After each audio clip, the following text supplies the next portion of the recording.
Not sure who has the advantage as they go up the hill.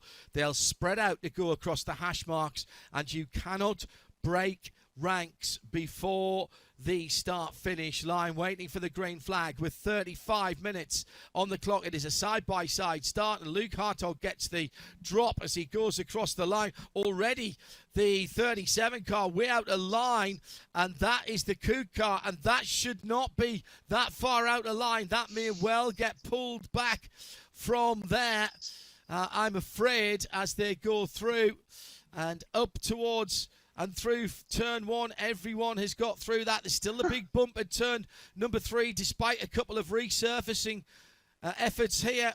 The beautiful serpentine run to turn number 9 has everyone following through. What a great sight and sound share, Adam, with these 4-litre flat sixes. And Canada leads the way. Zach Vanier with the best start as Matt Halcomb goes over. Now, he did land on his wheels again, but that is our Masters class champion, the championship leader, who's now sitting by the side of the track. Who was involved with him? That's the number 70. That's one of our newcomers, John, who was also involved in that incident. Glad to see Halcomb with his door open as Johnson manages to drive away, but Halcomb signaling to the emergency services that he is okay. We should be going to a full course caution. I can't even see a dent in the roof of that GT3 Cup car as they came through. I was just congratulating the guys. So it was so it was a sideways. All right, it didn't go all the way over. He went onto his driver's door and then back. So that was the number 70 red and white machine that went sideways. That could have been much worse here in so many different ways. It could have been utter disaster. And the fact that the car landed on all 4 of its Yokohama tires and hopefully, as you said, just a door mirror. I mean, the crew will, of course, crawl over this thing and make sure that it is good to go. But hopefully they can get it ready to go tomorrow. As they go way wide at turn 20, the green flag with 25 minutes still to go is back in the air, and we are racing. And Zach Vanier heads up the hill to turn into the left-hander at turn 1. There used to be a bollard on the apex of turn 1, but that hasn't been there for a few years. It just used to get knocked out on lap 1 or 2 anyway. But that was a big help because you can't see the apex of turn 1 as you come up the hill, and you've got to sort of diamond that corner in and make a first turn as it flattens out. So the banking and the uphill version helps you with your braking, and then it's just as you turn in, you need all that lateral grip. It all straightens out again. I'm afraid the number 80, and this is one of the newcomers to our series, John Gilliland, the Porsche safety car again, Shay Adam. Yeah, unfortunately for John Gilliland, unable to move away under his own power. The car stopped at the exit of turn 1. Zach Vanier then heads through the final corner. He's waiting. He's through turn 19 now. Gets onto the red and white curbs.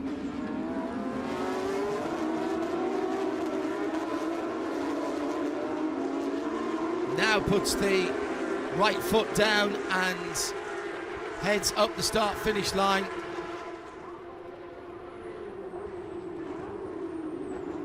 Ooh, big show at the nose from Luke Hartog on Zach Vanier, but once again, Zach focusing forward, pays no attention to the driver charging hard behind him. And Jimmy Libra under severe pressure from Ryan Yardley. I mentioned Yardley being good at Circuit of the Americas, not able to fend him off though as Yardley goes through. The Kiwi is up another position.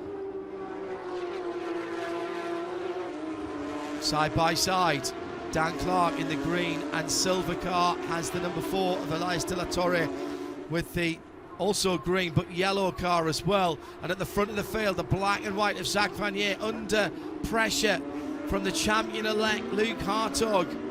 Nothing to lose for Hartog. The gold car is Yves Baltas, who pushes the number 98 red, white and black car of Alex Sedgwick wide at turn 1. Still Sedgwick in there, both cars right off the track, and Baltas getting very sideways as he had to cut through turn 4. You know racing drivers, Shay. And there was a bit of contact, actually, as they both went well off the track at turn 5. Yves Bottas was defending so far he went off the track. Alex Sedgwick, who was not just all 4 wheels off the track, but all 4 wheels over the right-hand side of the green, which is the bit where MotoGP are off the track. And then they both missed turn 6 as well. Oh my goodness me. This is a disaster then for Peter the 30. Atwater and Todd Parriott. Todd Parriott and Peter Atwater battling for 27th and 28th. It's around the far side of the corner and the circuit rather. Peter Atwater in the number 12 car. What happened at the far side of the circuit? In fact, I apologise, it was in turn 12, not in turn 15. The end of the back straight, and yeah, well, we've all done that, ran into somebody. So we could potentially have a tie going into the race tomorrow for the Pro-Am Championship. And in Masters, Matt Halcomb with that last place finish, if it were to finish as it is now with Chris Belomo in the lead of the category for Masters, that makes it a 12-point battle for tomorrow. And the checkered flag's come out. Now that's interesting. So the checkered flag has come out. At the end of this safety car lap, I was expecting one more lap as the time hadn't quite elapsed as they came across the line. So that will be Zak Vanier on the top step of the podium with a slow return lap to the paddock. Luke Hartog in second, Ryan Yardley completes the podium in the Pro-Am.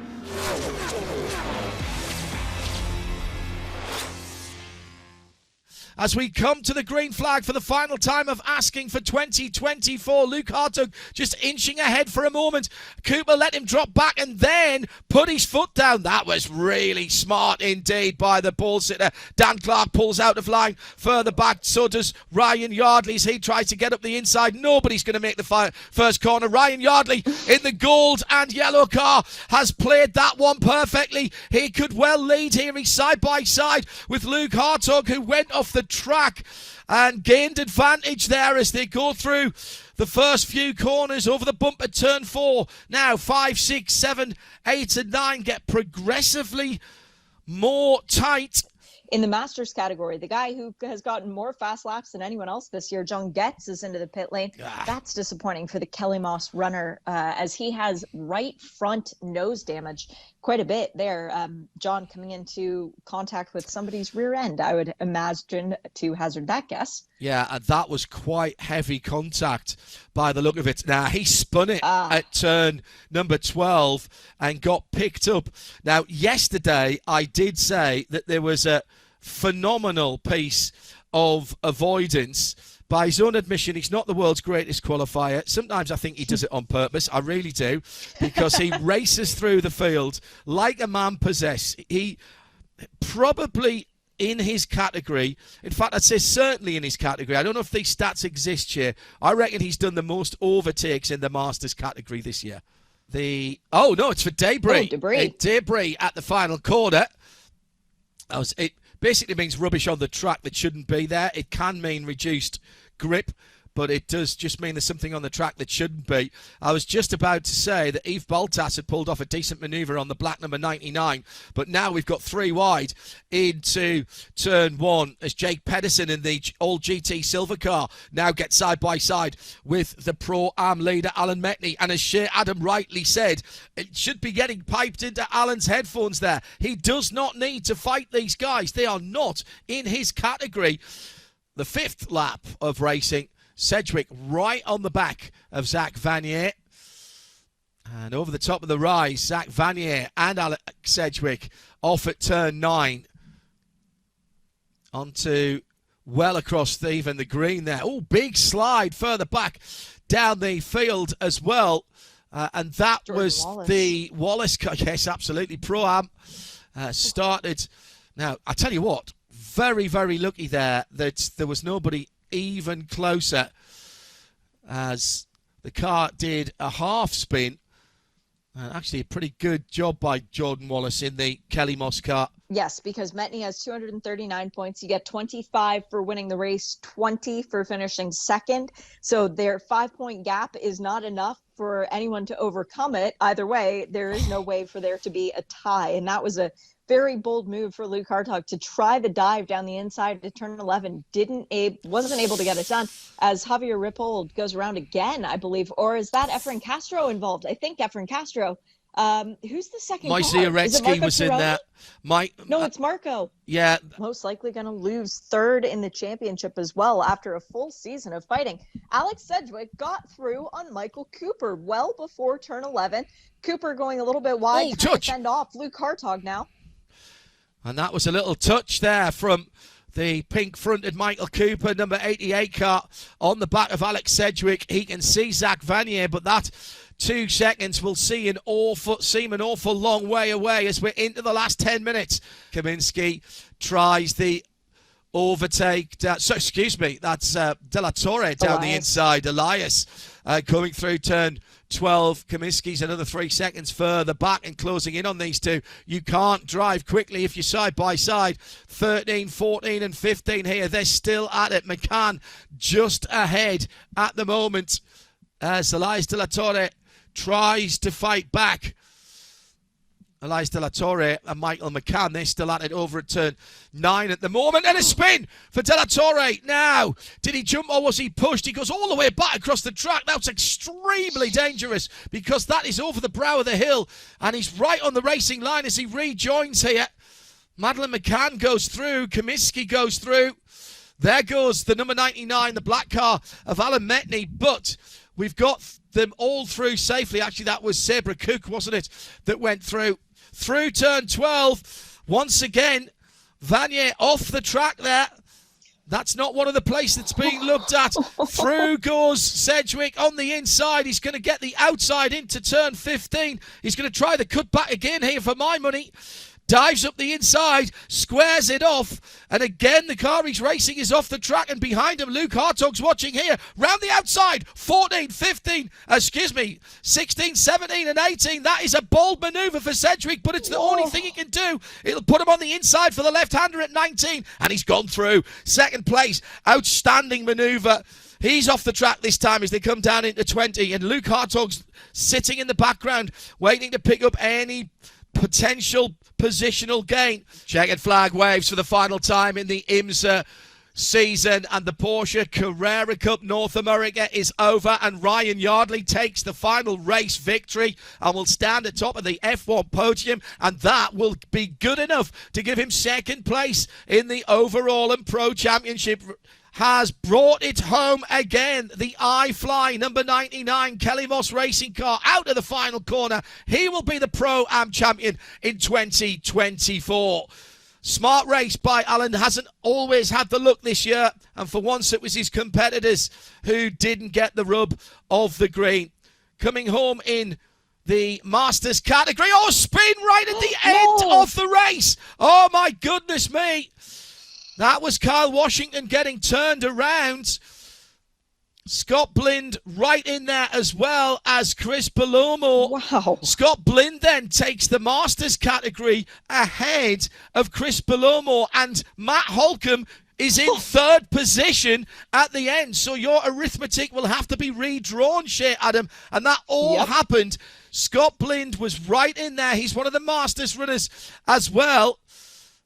And there was a touch, and round went the number 32 of Kyle Washington. So he was in that fight. That was a legitimate fight there. The first three in the Masters category. And Scott Blind comes through to claim it at the end. That will be being looked at, I am sure. But as it stands, and as they cross the line, Scott Blind from Chris Palomo and Matt Holcomb. And were you not entertained by that?